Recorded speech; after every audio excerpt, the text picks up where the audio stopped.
Titanic के बाद अगर लोगों को किसी शिप पर यकीन था तो वो थी MV एक्सप्लोरर। ये दुनिया की पहली क्रूज शिप थी जिसको खास बनाया ही बर्फ में चलने के लिए था। इसकी परफॉर्मेंस इतनी अच्छी थी कि इसने अंटार्कटिका में कई शिप्स को रेस्क्यू करने का रिकॉर्ड भी बनाया है। लेकिन 33 नवंबर 2007 की रात को काले और वीरान सदर्न ओशन में इस शिप के साथ एक ऐसा हादसा पेश आया कि इसको बीच समंदर में ही अकेला छोड़कर निकलना कैप्टन की मजबूरी बन चुकी थी। बायो टीवी की वीडियोस में एक बार फिर से खुशामदीद। नाजरीन, 1960 में समंदर के रास्ते अंटार्कटिका का सफर करना तकरीबन नामुमकिन समझा जाता था, क्योंकि वहां पर समंदर बर्फ से भरा होता था और इस सूरत में किसी नॉर्मल शिप का वहां पर जाना मौत को दावत देने जैसा ही था।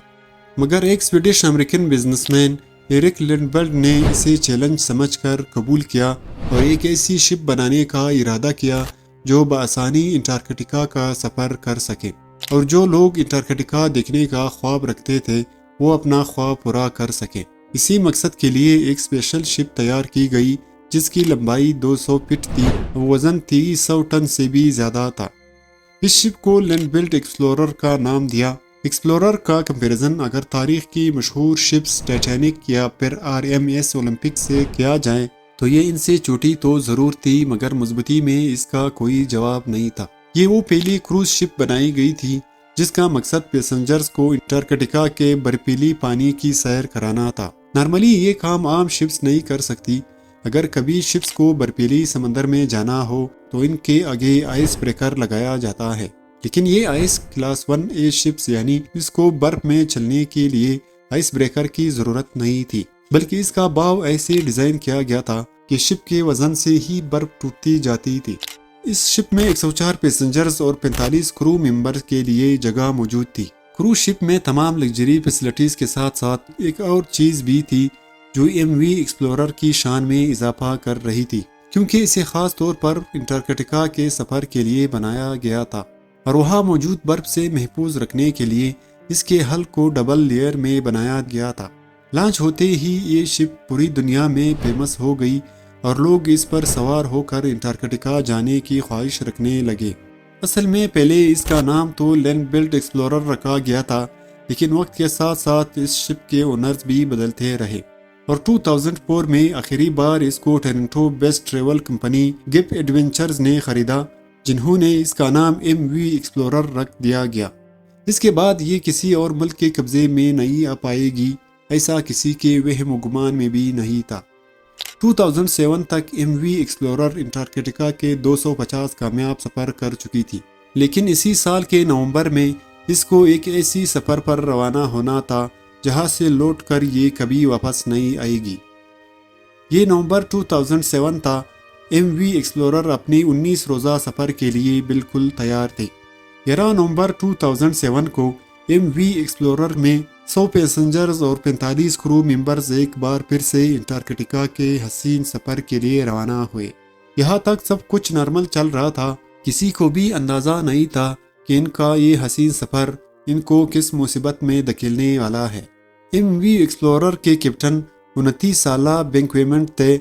वो हजारों बार इस बर्फ से भरे समंदर पर शिप्स चला चुके थे और इसी तजर्बे की वजह से ही पैसेंजर्स खुद को महफूज समझ रहे थे।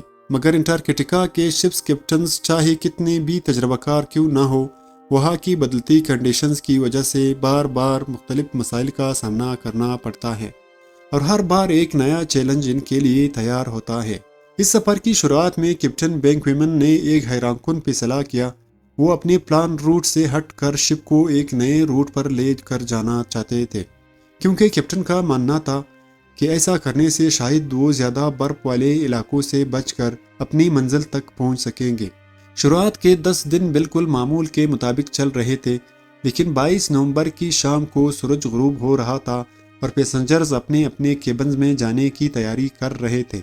इसी दौरान MV एक्सप्लोरर एक ऐसी इलाके में दाखिल हुई जहां पर काफ़ी ज़्यादा बर्फ मौजूद थी।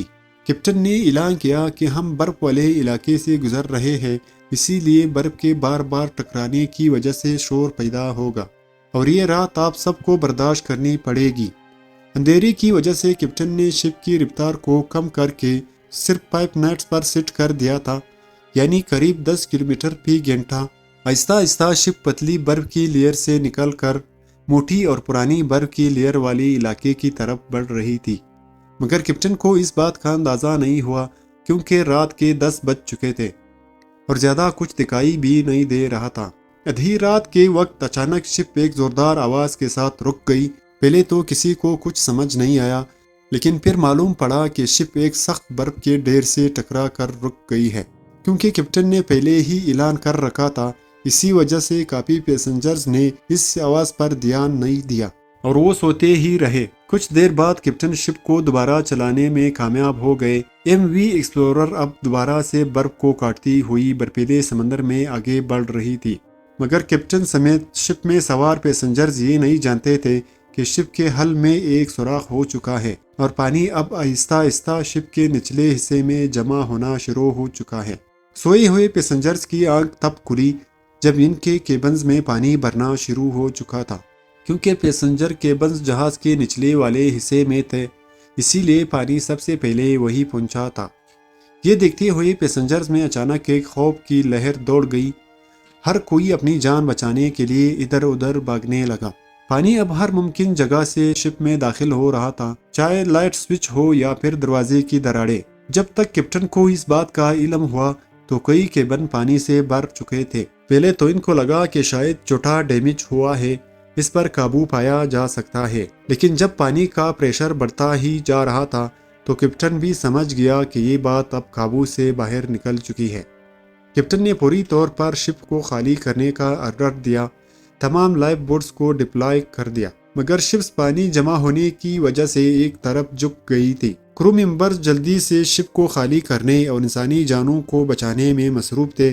شپ اپنی منزل سے 46 کلومیٹر دور تھی اور منزل پر ڈیمیج شپ کے ساتھ پہنچنا ناممکن تھا۔ دوسری طرف مسئلہ یہ بھی تھا کہ انٹارکٹیکا کا یہ سمندر برف ہونے کی وجہ سے بہت زیادہ ٹھنڈا تھا، کیونکہ یہاں کی ٹھنڈی ہوا کی وجہ سے لائف بوٹس پر زیادہ دیر رہنا بھی ممکن نہیں تھا۔ اسی لیے کیپٹن نے ایکسپلورر کے قریب موجود دوسری شپس کو SOS کے سگنلز بھیجنا شروع کر دیے۔ یہ سگنلز نیشنل جیوگرافکس انڈروے اور نرج نامی شپس کو موصول ہوئے اور فوراً ہی ایم وی ایکسپلورر کی طرف رخ کیا گیا۔ لیکن ایم وی ایکسپلورر جس علاقے میں پھنسی ہوئی تھی، اس کے باوجود دونوں شپس 3 گھنٹے کے اندر ایم وی ایکسپلورر کے قریب پہنچ گئی تھی۔ جیسے جیسے پیسنجرز لائف بوٹس میں شپ سے دور جا رہے تھے، ویسے ویسے ان کے سامنے ان کا ٹائٹینک بنتا ہوا ایم وی ایکسپلورر دھیرے دھیرے گہرے سمندر میں جا رہا تھا۔ اس واقعے کے بعد 2009 میں امریکی حکومت کی جانب سے ایک قانون پاس کیا گیا جس کے تحت انٹارکٹیکا جانے والے تمام شپس میں ایک اور اضافی سیکنڈری حل ہونا ضروری قرار دیا گیا تاکہ اس طرح کے واقعات مستقبل میں نہ ہو سکیں۔ مزید اچھی ویڈیوز دیکھنے کے لیے اس چینل کو ضرور سبسکرائب کریں۔ ملتے ہیں نیکسٹ ویڈیو میں، تب تک کے لیے اللہ حافظ۔